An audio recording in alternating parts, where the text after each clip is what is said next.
14 na kabanata. Nakarating kay Herodes na pinuno ng Galilea ang balita tungkol kay Jesus, kaya't nasabi niya sa kanyang mga lingkod, Si Juan na tagapagbautismo yun. Siya'y muling nabuhay, kaya't nakakagawa ng mga himala. itong si Herodes ang nagpahuli kay Juan. Ipinagapos niya ito at ipinabilanggo dahil kay Herodias na asawa ng kapatid niyang si Felipe, sapagkat sinabi ni Juan kay Herodes, Hindi matuwid na magsama kayo ng asawa ng inyong kapatid.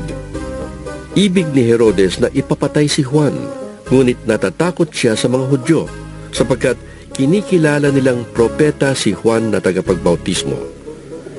Nang sumapit ang kaarawan ni Herodes, sumayaw ang anak na babae ni Herodias sa harap ng mga panauhin. Labis na nasihan si Herodes, kaya't sumumpa siyang ibibigay sa dalaga ang anumang hingin nito. Sa udyok ng kanyang ina ay sinabi ng dalaga sa hari, Ibigay po ninyo sa akin ngayon din, sa isang pinggan, ang ulo ni Juan na tagapagbautismo. Nalungkot ang hari. Ngunit dahil sa kanyang pangakong narinig ng mga panauhin, iniutos niyang ibigay sa dalaga ang ulo ni Juan, kaya't pinapugutan niya ito sa bilangguan. Inilagay ang ulo sa isang pinggan at ibinigay sa dalaga. Dinala naman ito ng dalaga sa kanyang ina. Dumating ang mga alagad ni Juan, kinuha ang kanyang bangkay at inilibing. Pagkatapos, ibinalita nila kay Jesus ang nangyari. Nang marinig ni Jesus ang pagkamatay ni Juan, sumakay siya sa isang bangka at pumunta sa isang lugar na walang tao.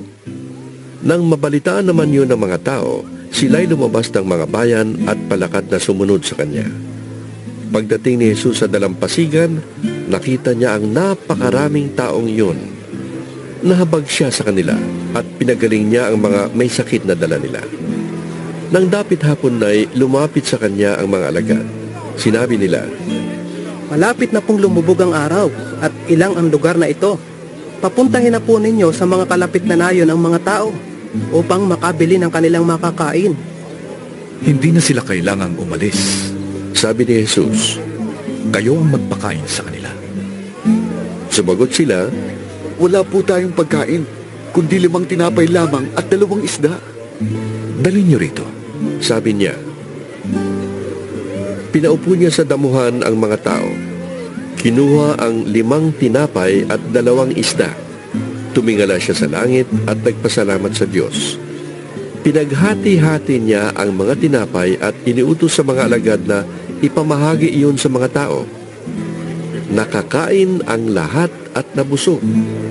Nang tipunin ng mga alagad ang lumabis, nakapuno sila ng 12 kaing ng tinapay.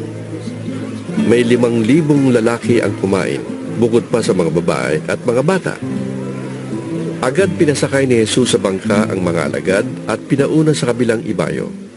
Samantala, pinauwi naman niya ang mga tao.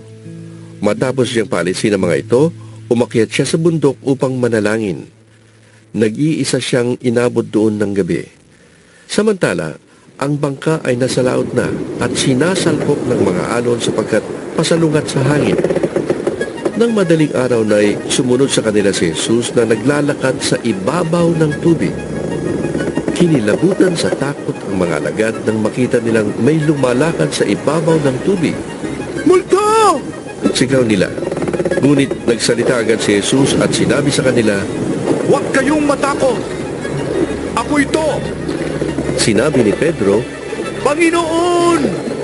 Kung talagang kayo nga yan, papuntahin ninyo ako sa inyo, diyan sa tubig!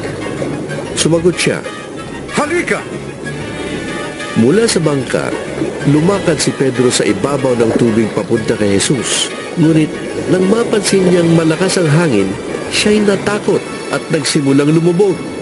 Panginoon! Sagipin ninyo ako! Sigaw niya. Agad siyang inabot ni Jesus. Bakit ka nag-alinlangan?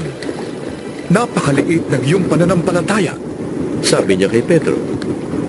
Pagkasakay nila sa bangka, tumigil ang hangin at sinamba siya ng mga nasa bangka. tunay nga pong kayo, ang anak ng Diyos. Sabi nila. Tumawid sila ng lawa at dumating siya sa baybayin ng Genesaret. Si Jesus ay nakilala ng mga taga roon at agad nilang ipinamalita ang kanyang pagdating, kaya't dinala ng mga tao ang lahat ng may sakit sa buong lupaing iyon. Hiniling nila kay Jesus na mahawakan man lamang ng mga may sakit ang laylayan ng kanyang damit, at ang lahat ng gumawa nito ay gumaling.